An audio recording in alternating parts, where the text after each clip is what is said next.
আসসালামু আলাইকুম। যারা আমার ভিডিওটা দেখতেছেন প্লিজ নাম্বারটা সেভ করলে ইমো আসবে, ইমোতে ভয়েসে কথা বলবেন। এখন আমি নিজুম আপুর জীবন কাহিনী আপনাদের সাথে শেয়ার করব।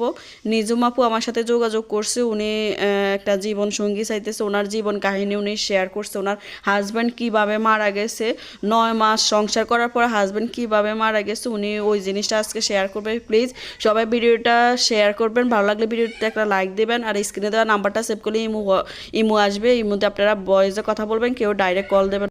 আর নিজুম আপু এখন বর্তমানে আমার বাসায় আছে। আপুর সাথে যদি কথা বলতে চান ওনাকে এক নজর আমার মোবাইল দিয়ে ভিডিও কলে দেখতে পাবেন, ভিডিও কলে এক নজর ওনাকে দেখতে পাবেন। আর স্ক্রিনে নাম্বারটা সেভ করলে ইমো আসবে, ভয়েসে কথা বলবেন। ডাইরেক্ট কল দিলে আমি ব্লক মারি দেবো। ভয়েসে কথা বলবেন যে নিজুম আপুর বিষয়ে আমার সাথে কথা বলতে চান। আসসালামু আলাইকুম আপু, ভালো আছেন? ওয়ালাইকুম আসসালাম। এই তো আলহামদুলিল্লাহ ভালো আছি। জি আপু, আপনার নাম কি আর আপনার ফ্যামিলিতে কে কে আছে আপু? আমার নাম নিজুবু, আমার মা আর ছোট একটা ভাই। আপনার মানে বাবা নাই?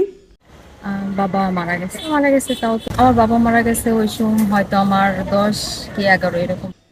আপনার বয়স কত আপু? আমার এখন 26+। আপু আপনি আমার সাথে যোগাযোগ করছেন মানে কি জীবন কাহিনী শেয়ার করতে চান?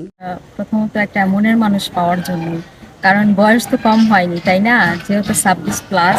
আর এই বয়সে মানুষরা থাকে সবাই সবার সংসার নিয়ে ব্যস্ত, আর এখন আমি আছি আমার সংসার নিয়ে ব্যস্ত। আমার মাকে কে দেখবে, কে তো খাওয়াবে। 26 বছর বয়স, তো আপনার কি বিয়ে হয়েছে? কি হয়েছে আপনার হাজবেন্ডের?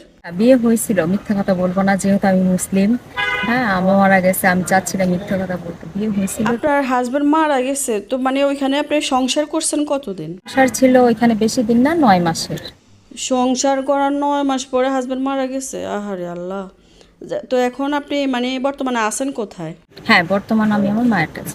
এখন আপনি মানে কেমন জীবন সঙ্গী চাইতেছেন, মানে কিভাবে আপনি বিয়ে বসতে চান সেটা একটু ক্লিয়ার করে বললে আর কি ভালো হয়। আমার সাথে তো অনেক ভাইয়ারা যোগাযোগ করে, তাহলে আমি ওনাদের সাথে শেয়ার করব। আমাকে কিছুদিন আপনাদের এখানে আশ্রয় দিবেন, আপনাদের অফিসে, তাহলে আমি কিছুদিন থাকবো।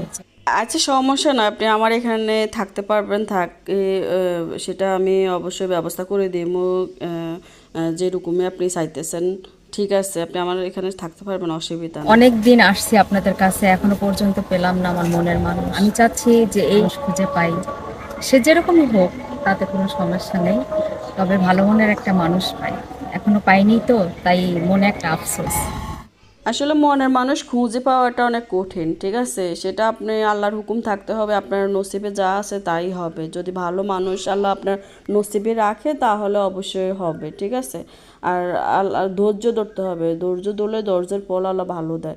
আর যেসব ভাইয়েরা যোগাযোগ করবেন প্লিজ সবাই স্ক্রিনে দেওয়া নাম্বারটা সেভ করলে বয়েজে কথা বলবেন আমার সাথে, নিজুমাপুর বিষয়ে কথা বললে। আর আপনাদের ফ্যামিলিতে কি সমস্যার কারণে যোগাযোগ করতে চান, স্ত্রী আছে বা মারা গেছে বা ডিভোর্স হয়ে গেছে, সব কিছু সত্যি কথা বলবেন, মিথ্যে বলে যোগাযোগ করবেন না। তো সবাই ভালো থাকবেন, ভালো লাগলে ভিডিওটা শেয়ার করবেন।